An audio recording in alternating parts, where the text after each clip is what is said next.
आई पद। 5 प्रकार के अस्थिकाय हैं। वैसे 6 द्रव्य और 9 तत्व, ये एक कह सकते हैं इनिशियल लर्निंग के लिए बेसिक चीजें होती हैं। जैन धर्म के बारे में कोई भी जानना चाहे तो सबसे पहले 6 द्रव्य और 9 तत्व, इन 2 बातों को जाना जाता है। और ऐसे अगर हम देखें तो 9 तत्व हमारी आंतरिक बातों को प्रेजेंट करते हैं, मतलब आत्मा और आत्मा से परमात्मा तक की जो स्टेप्स है वो सब तत्वों में आ जाती है, 9 तत्वों में। और जो 6 द्रव्य है वो हमारे आउटर वर्ल्ड को प्रेजेंट करती है, मतलब बाहर से जो चीजें हैं वो सारी 6 द्रव्यों में आ जाती हैं। तो इन्हीं 6 द्रव्यों में से 5 द्रव्य अस्थिकाय हैं, और ये 5वां चैप्टर है इसलिए यहाँ पर 5 का उल्लेख है। तो अस्थिकाय 5 हैं: धर्म, अधर्म, आकाश, जीव और पुद्गल। तो वैसे इसके बारे में ऑलमोस्ट सबको अच्छी जानकारी होगी ही। मैं संक्षिप्त में एक बार बता दूं कि ये 5 जो अस्थिकाय शब्द आया है, मतलब इसका होता है कि एक तो इनका अस्तित्व, फिजिकल अस्तित्व होना। दूसरा होता है इसका तात्पर्य कि उनमें प्रदेश होना। प्रदेश का मतलब कोई भी चीज जब किसी से बनी है तो उसका जो स्मॉलेस्ट पार्ट होता है, वो स्मॉलेस्ट पार्टिकल, वैसे बहुत सारे पार्टिकल से मिलकर के कोई चीज बनेगी। तो ये जितने भी अस्थिकाय द्रव्य होते हैं, ये कोई ना कोई स्मॉलेस्ट पार्टिकल जिसको प्रदेश कहते हैं उनसे बनते हैं। तो ये तो हो गया अस्थिकाय शब्द की बात की, उसमें अस्थिकाय में क्या क्या आते हैं। अब कौन कौन से अस्थिकाय हैं? तो धर्मास्थिकाय, अधर्मास्थिकाय, ये 2 ऐसे अस्थिकाय हैं जिन्हें जनरली हम नहीं जानते, मतलब सामान्य बुद्धि से इसे जाना नहीं जा सकता। एक तो इसका रूप नहीं होता है, इसे देखा नहीं जा सकता है, और न इसको अनुभव किया जा सकता है कि जैसे टच किया कोई, मतलब इंद्रियों के कोई सेंस से ये सेंस हो जाए, वैसा वैसे द्रव्य नहीं है।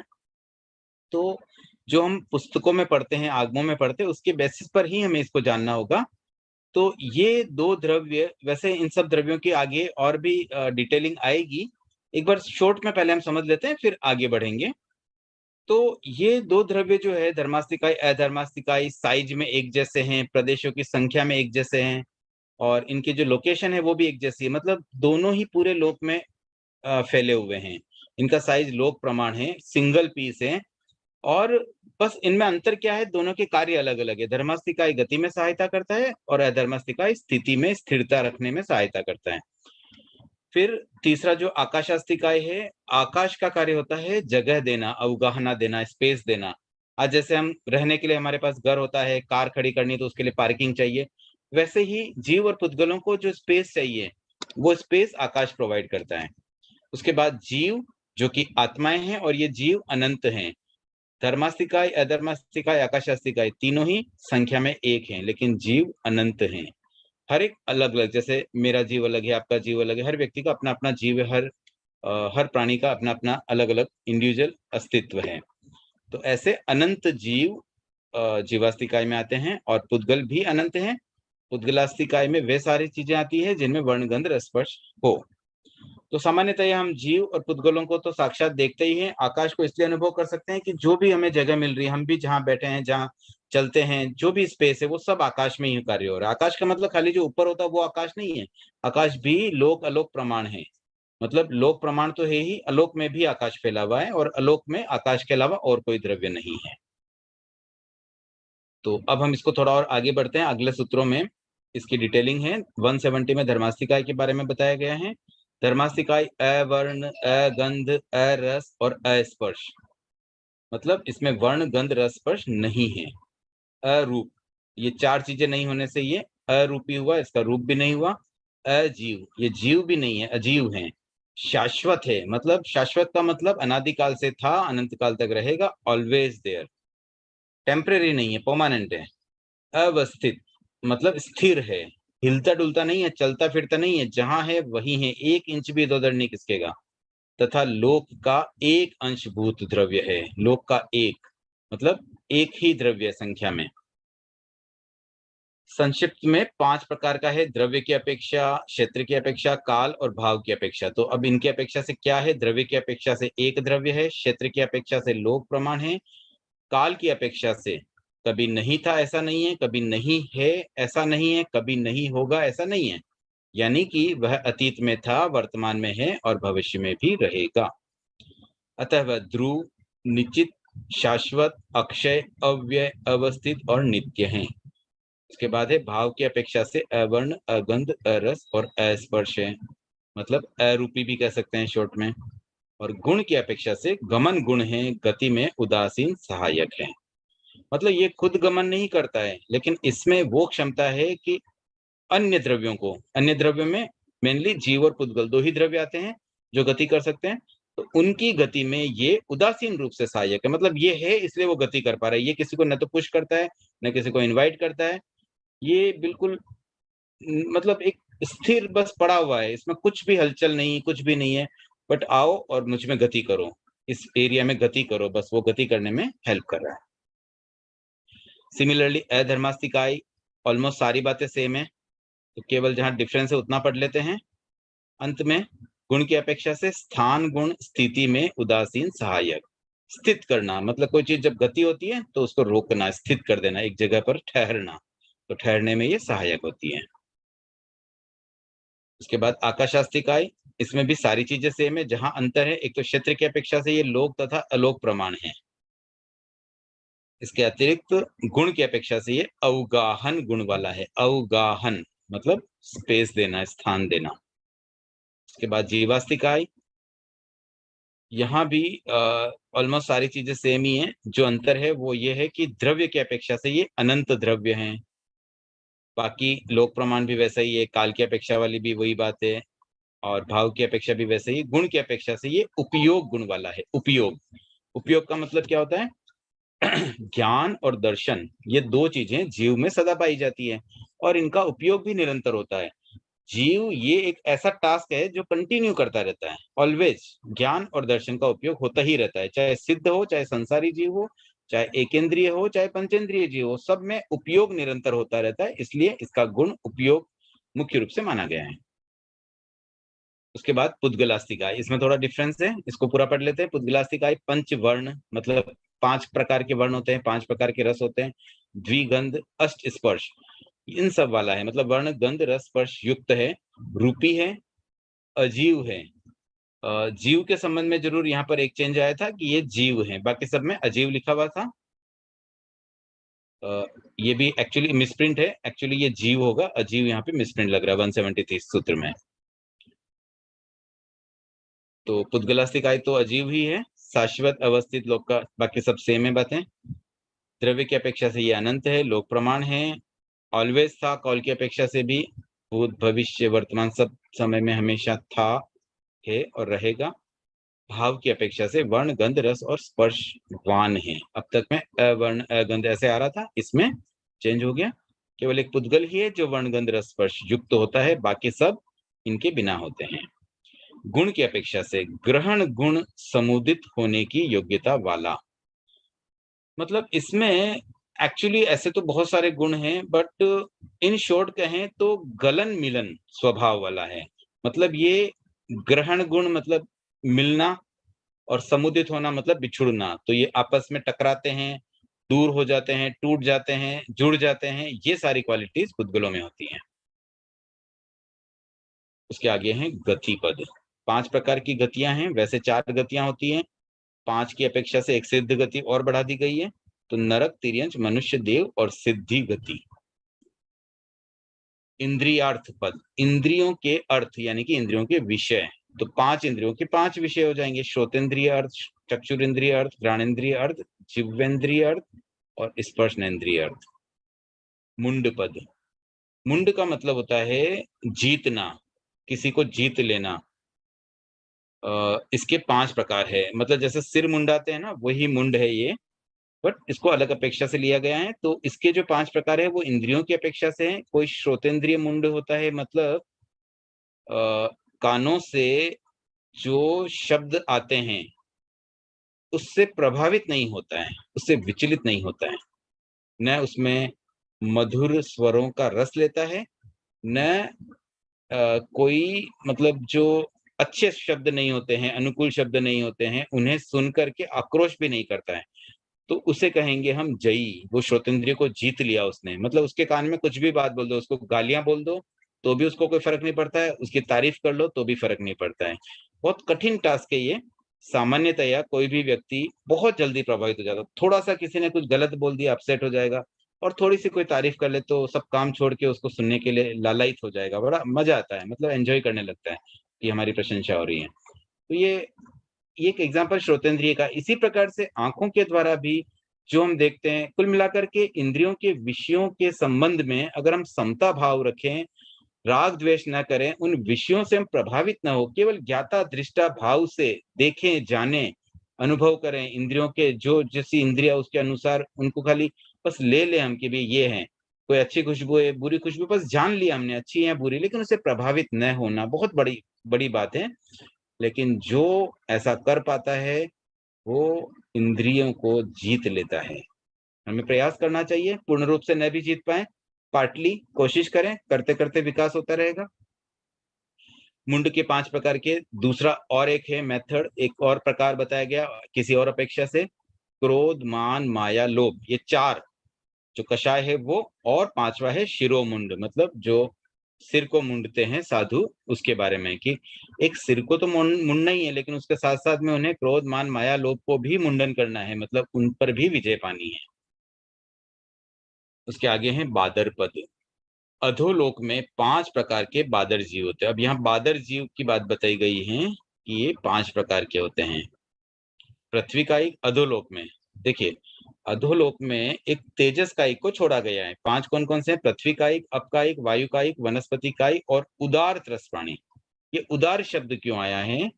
उदार में उदार का मतलब यहाँ पर एक्चुअली स्थूल होता है। तो त्रस्त प्राणी एक्चुअली 2 प्रकार के होते हैं। वैसे तो द्विइंद्रिय, त्रिइंद्रिय, चतुरिंद्रिय से और पंचेंद्रिय, ये 4 प्रकार की इंद्रिय वाले जीवों को त्रस्त प्राणी कहते हैं, और एकेंद्रिय को स्थावर कहते हैं। लेकिन अगर आपको याद हो तो तीसरे अध्याय में त्रस्त 3 प्रकार के और स्थावर 3 प्रकार के बताए थे। तो वहाँ पर अ, ये पृथ्वी सॉरी तेजस काय और वायु काय को भी त्रस में गिन लिया था, कि मतलब किसी अपेक्षा से वो भी त्रस है।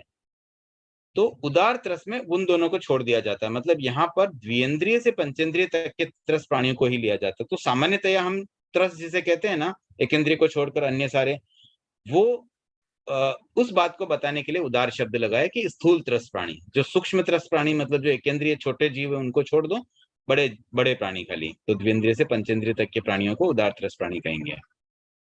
तो ऐसे 5 इनके पाँचों के बादर जीव अधोलोक में हैं। अधोलोक में त्रस प्राणी भी मिल जाते हैं।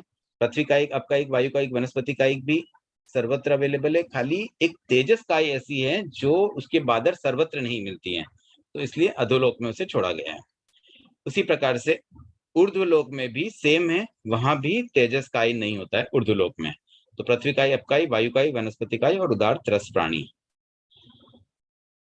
तिर्यक लोक में 5 प्रकार के बादर जीव। अब यहाँ पर 5 प्रकार के बादर जीवों में अलग तरीके से बता दिया गया, एकेंद्रिय, द्विइंद्रिय, त्रिइंद्रिय, चतुरिंद्रिय और पंचेंद्रिय की अपेक्षा से। क्योंकि अगर अ, इस अपेक्षा से बताते हैं तो 6 हो जाते हैं। पृथ्वी कायिक, अपकायिक, वायु कायिक, वनस्पति कायिक के साथ तेजस कायिक भी जोड़ना होता है, क्योंकि तिर्यक श्लोक में तो तेजस कायिक भी है बादर रूप में। सूक्ष्म तेजस कायिक तो सब जगह है, और फिर एक उदार त्रस प्राणी जुड़ता तो 6 हो जाते। तो यहाँ 5 करना था, इसलिए 5 की अपेक्षा से इंद्रियों को बेस बना दिया गया।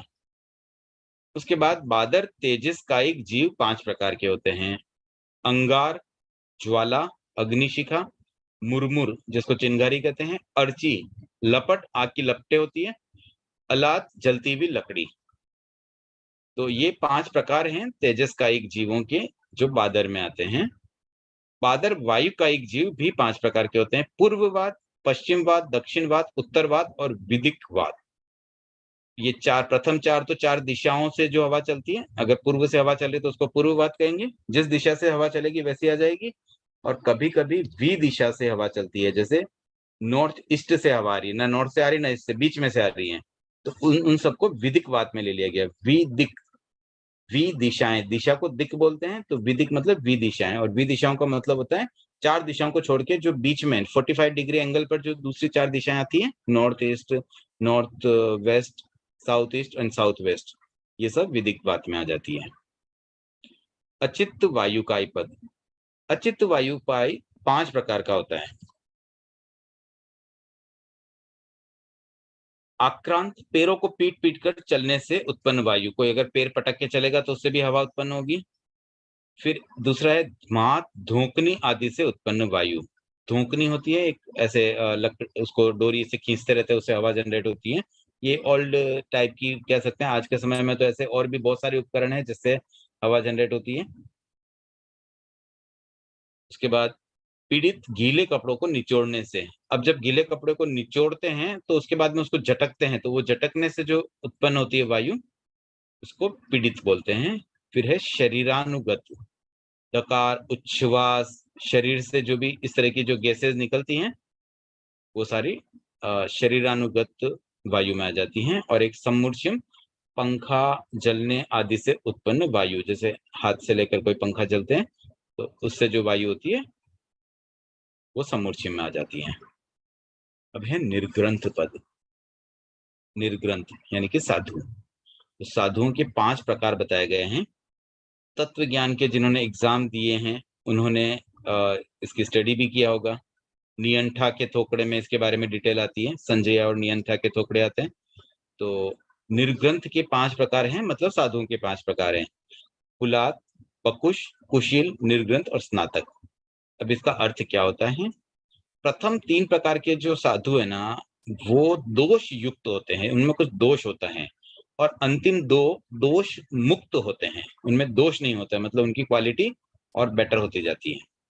तो पुलाक होते हैं निस्सार धान्य कणों के समान, जिसका चरित्र निस्सार है, मतलब चरित्र सारहीन न हो, ऐसी ऐसी वो गलतियां करते हैं जिसके कारण से चरित्रवान नहीं कहे जा सकते, मतलब आचार का पालन न करने वाले जो साधु होते हैं वो पुलाक में आ जाते हैं।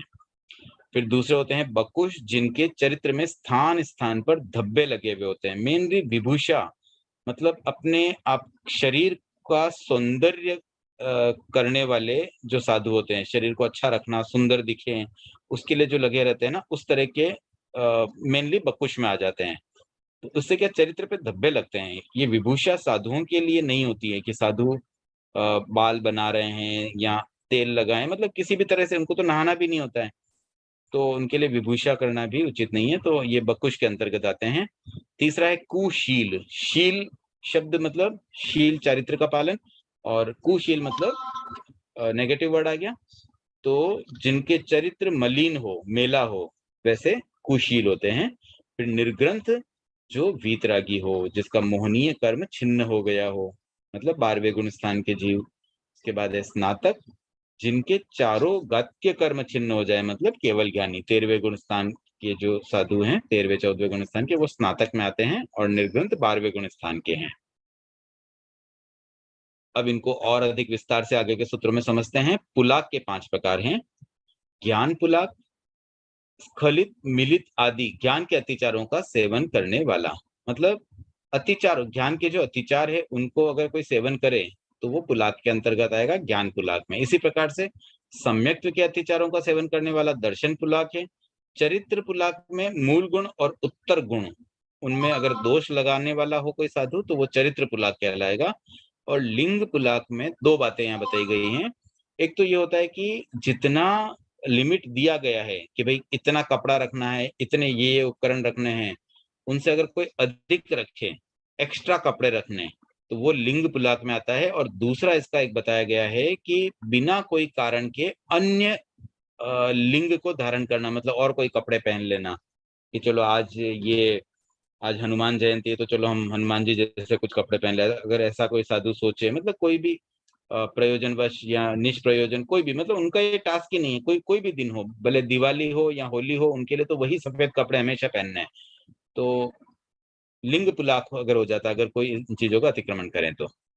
और यथा सूक्ष्म पुलाक में अगर मन में भी कोई ऐसा चिंतन आता है, कोई ऐसा अतिचार, मतलब प्रमाद के कारण से कोई ऐसी वस्तु ग्रहण कर ली, या मन में भी ऐसा चिंतन आ गया तो वो छोटे से छोटे सारे अतिचार इसमें यथा सूक्ष्म पुलाक में आ जाते हैं। उसके बाद है बकुश के 5 प्रकार। आभोग बकुश, जानबूझकर शरीर की विभूषा करने वाला। अनाभोग भी कुछ अनजान में शरीर की विभूषा, मतलब जानबूझ के नहीं किया लेकिन अनजाने में हो जाती है कि भाई हाथ, जैसे मान लीजिए एक तो कोई कंघी लेकर के बाल बनाए, वैसे तो साधु मुंड होते हैं लेकिन फिर भी उनके बाल आ जाते हैं 3-4 महीने तक, अगर फिर से लोच नहीं हुआ तो बाल आ जाते हैं। अब मान लो कोई यंग साधु है, अब अनजान में ही वो हाथ चला गया, चलो बालों को सही कर दूं, मतलब वो भी उनको नहीं करना चाहिए। तो ये अनजान में शरीर की विभूषा। उसके बाद है संवृत बकुश, छुप छुप कर शरीर की विभूषा करना। और असंवृत बकुश में प्रकट रूप में शरीर की विभूषा करना। यथा सूक्ष्म बकुश में प्रकट या अप्रकट में शरीर आदि की सूक्ष्म विभूषा करना। यथा सूक्ष्म के अंदर सूक्ष्म बात आ जाती, कोई भी छोटी मोटी कुछ भी विभूषा हो रही है तो वो सब उसमें तो समाहित हो ही जाएगी। उसके आगे हैं कुशील के 5 प्रकार।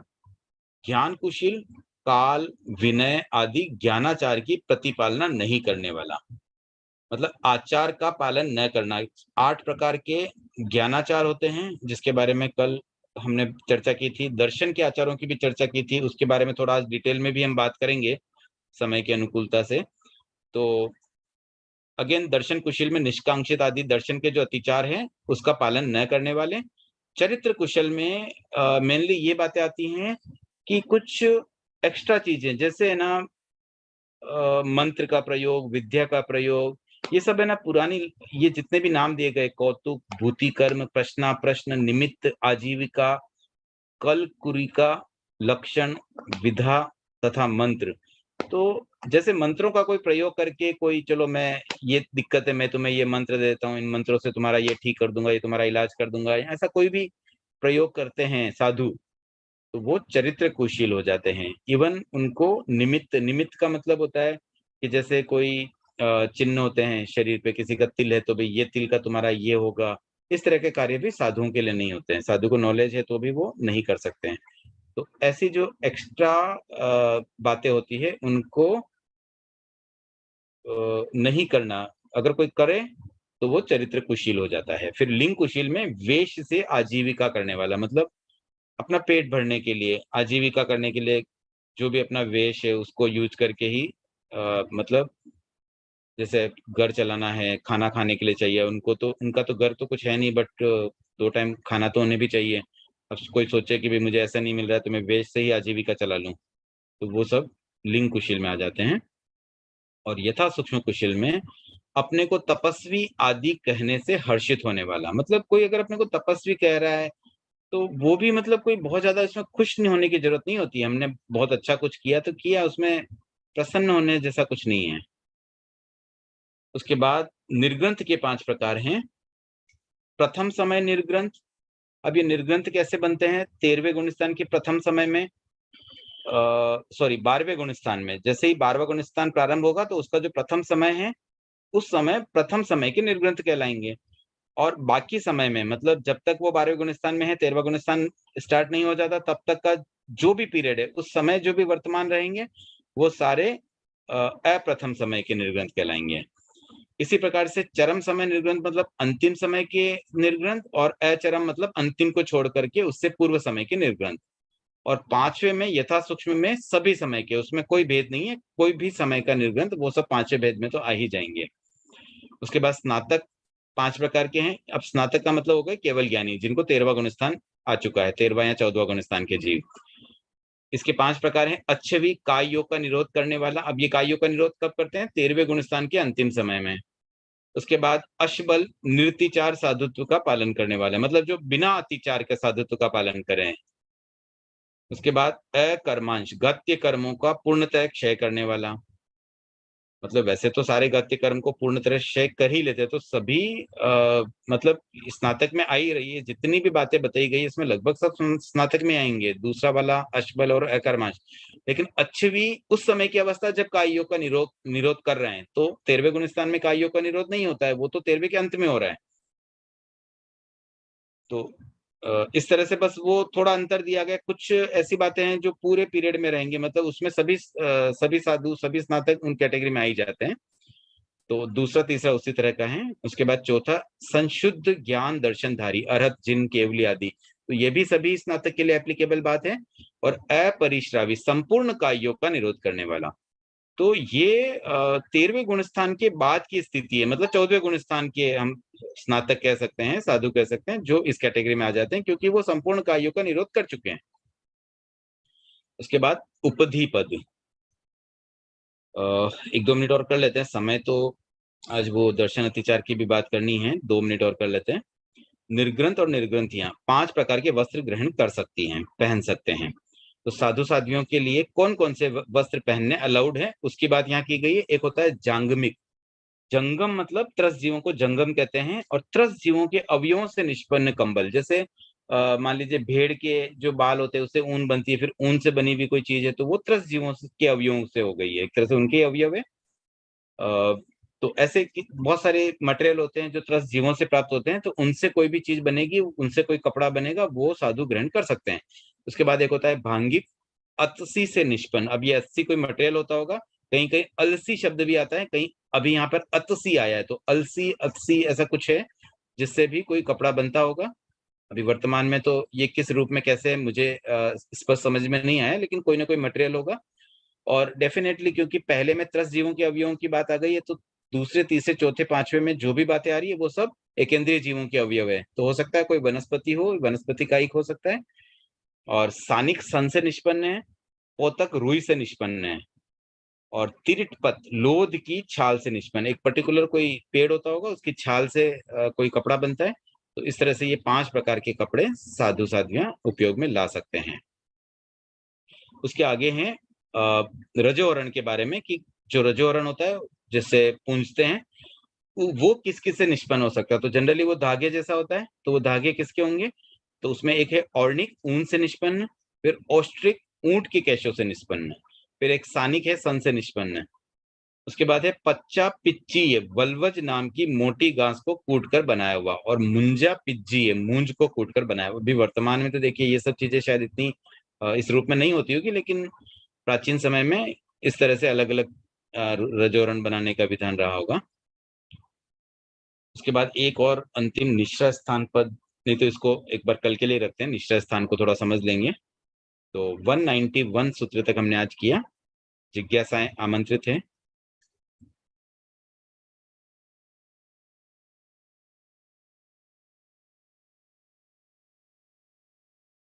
हाँ कंचन जी।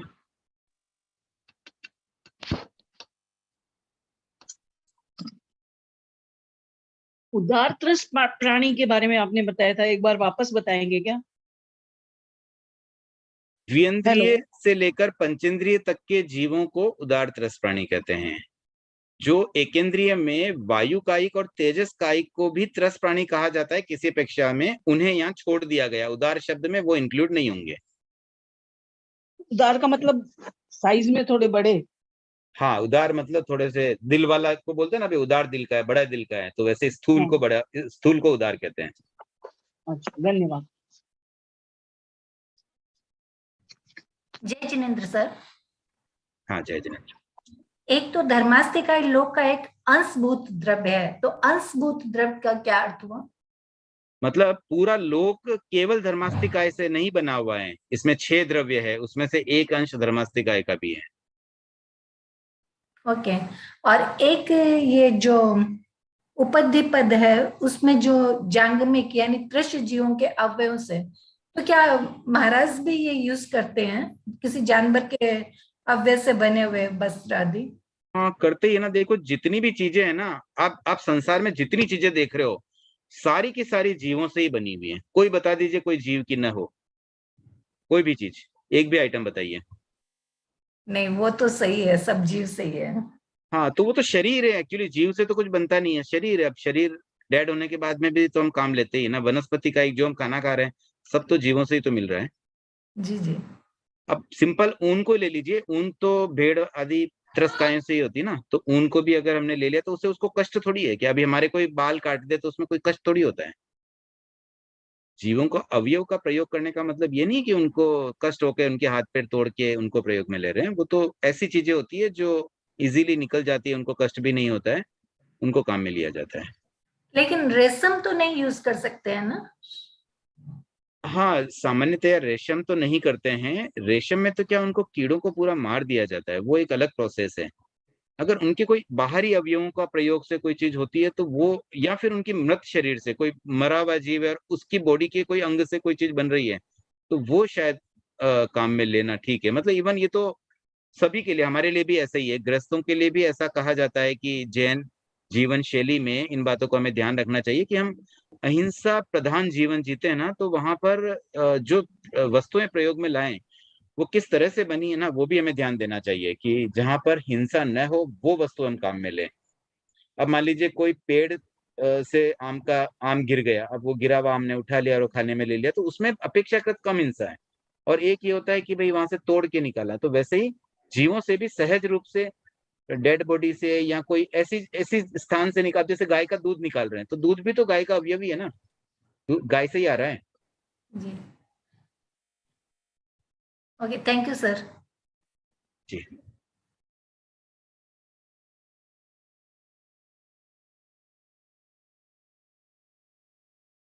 ठीक है, और कोई जिज्ञासा नहीं है? समय ऑलमोस्ट हो गया है। दर्शन के अतिचार अगर अभी समझना है तो 2-3 मिनट में हो जाएगा शायद, एक बार कर लेते हैं। कल एक जिज्ञासा था, किसी ने पूछा था दर्शन के अतिचार जो 8 प्रकार के हैं, आचार, सॉरी, दर्शन के जो आचार है, 8 आचार, उन्हें थोड़ा समझना है। तो देखिए, सबसे पहले है ना, दर्शन के मतलब सम्यक्त्व के दूषण और भूषण को हमें समझना होगा। 5 दूषण होते हैं: शंका, कांक्षा, विचिकित्सा, परपाषंड प्रशंसा और परपाषंड परिचय। तो ये जो दूषण है ना, ये सम्यक्त्व को दूषित करते हैं, मतलब नेगेटिव हैं। तो इन दूषण का अपोजिट वर्ड अगर बन जाएगा तो अगेन वो पॉजिटिव हो जाएगा। तो प्रथम जो 4 आचार है दर्शन के, निशंकिता, वो शंका को अपोजिट कर दिया गया, मतलब शंका न करना। निष्कांक्षिता मतलब कांक्षा न करना। शंका का मतलब होता है तत्व में संदेह करना। कांक्षा का मतलब होता है जो विपरीत दृष्टिकोण वाले व्यक्ति है या विपरीत दृष्टिकोण का जो मंतव्य है, उसमें रुचि लेना, उसको स्वीकार करने की इच्छा रखना। मतलब कई बार क्या होता है ना, विपरीत दृष्टिकोण में कुछ मजे अलग होते हैं, कुछ आनंद अधिक मिलता है, भौतिक सुख अधिक होते हैं, तो इच्छा हो जाती है चलो अपने भी वैसा कर लें। कई व्यक्ति, जैसे अब हमारे यहाँ पे तो एकाशन करने का परंपरा कैसे होती है, एक समय खाना खाना है, रात्रि में चौविहार करना है। जबकि अन्य संप्रदाय में, जैसे वैष्णव आदि हिंदू धर्म में एकाशन या व्रत करते हैं ना, तो उसमें दिन भर खा सकते हैं, बस अन्न अन्न का प्रयोग नहीं होता है। तो लोग कई बार आकर चलो वो अच्छा है, अभी अपन तो वो एकाशन कर लें। तो इस तरह से तो विपरीत दृष्टिकोण वाले मतों में आकर्षण होना, उसकी तरफ मतलब अट्रैक्ट होना, उसे स्वीकार करने की इच्छा रखना, ये बातें आ जाती है कांक्षा में।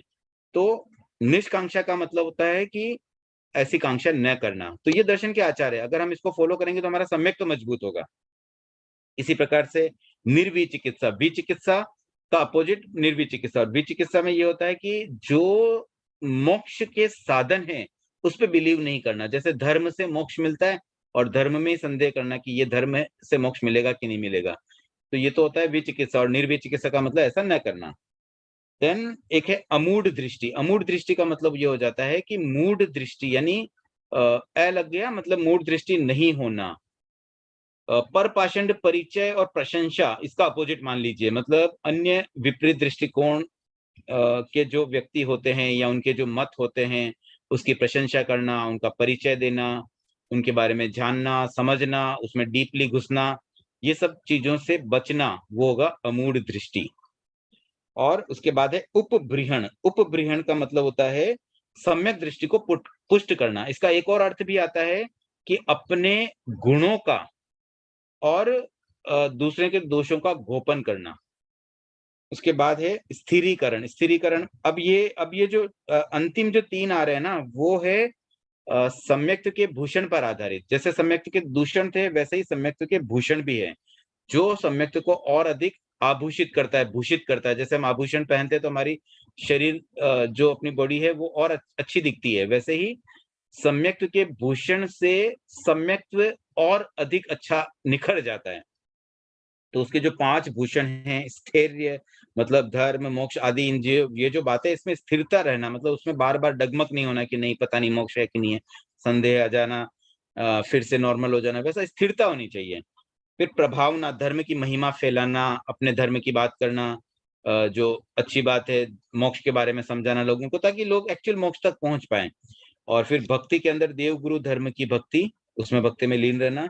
कौशल के अंदर का तत्व ज्ञान सीखना और लोगों को सिखाना, समझाना, अपने आप को इतना परिपक्व करना कि हम अच्छे से लोगों को समझा सकें, ये सब कौशल में आ जाता है। और तीर्थ सेवा में जो सधार्मिक होते हैं उनकी सेवा करना, और उनकी सेवा इस तरह से होती है कि कोई अगर विचलित हो रहा है धर्म से तो उसको स्थिरता देना, उनकी विचलित होती जो आस्था है उसको मजबूत बनाने में हेल्प करना, इस तरह की तीर्थ सेवा होती है। तो ये जो 5 भूषण हैं, इन पर आधारित अंतिम 3 आचार दिए गए हैं। तो इन 3 आचारों को पालन करके हमारे सम्यक्त्व में थोड़ी और भूषणता आएगी, मतलब उसमें निखार आएगा। वो क्या है? 3: स्थिरीकरण, वात्सल्य और प्रभावना। तो ये भूषण के अर्थ हमने ऑलरेडी समझ लिया, इससे ये भी स्पष्ट हो जाता है। तो इस प्रकार से हमने दर्शन के 8 आचारों को समझा है, और ये बहुत ही महत्वपूर्ण है। सम्यक्त्व तो मेरा फेवरेट विषय है, और मैं अक्सर मतलब जब भी मौका मिलता है सम्यक्त्व पे बात करना चाहता हूँ, क्योंकि ये बेस है। अगर ये नहीं है ना, तो कितना भी कुछ एफर्ट कर लो, कोई व्यक्ति बहुत मास कमेंट करता है, साल में 2-3 मास कमेंट भी कर ले, लेकिन अगर सम्यक्त्व नहीं है तो कोई खास वैल्यू नहीं है। मतलब सम्यक्त्व एक होता है, 1 होता है, 1 का नंबर होता है, और उसके आगे जितनी भी हम, कोई तपस्या कर रहा है, कोई सामायिक कर रहा है, कोई और कुछ कर रहा है, वो सब 0-0 लगता रहता है। अगर एक हट जाए तो सब खत्म। तो इस पर बहुत मेरा हमेशा फोकस रहता है, और मैं हमेशा चाहूंगा कि दर्शन के आचार आए हैं, सम्यक्त्व के भूषण हैं, सम्यक्त्व के लक्षणों समझना चाहिए और अपने आप को उसमें टटोलना चाहिए। हम अपने सम्यक्त्व को अवश्य पुष्ट करें, ये बहुत ही महत्वपूर्ण है। कोई भी व्यक्ति अगर धर्म के मार्ग में आगे बढ़ना चाहता है तो प्रथम स्टेप सम्यक्त्व ही होता है। तो इस पर और भी कभी चर्चा करने की मेरी इच्छा रहेगी। आज के लिए अभी हम इतना ही रखते हैं, समय थोड़ा सा अतिक्रमण हुआ है, क्षमा चाहता हूँ। ओम अरहम, जय जिनेन्द्र।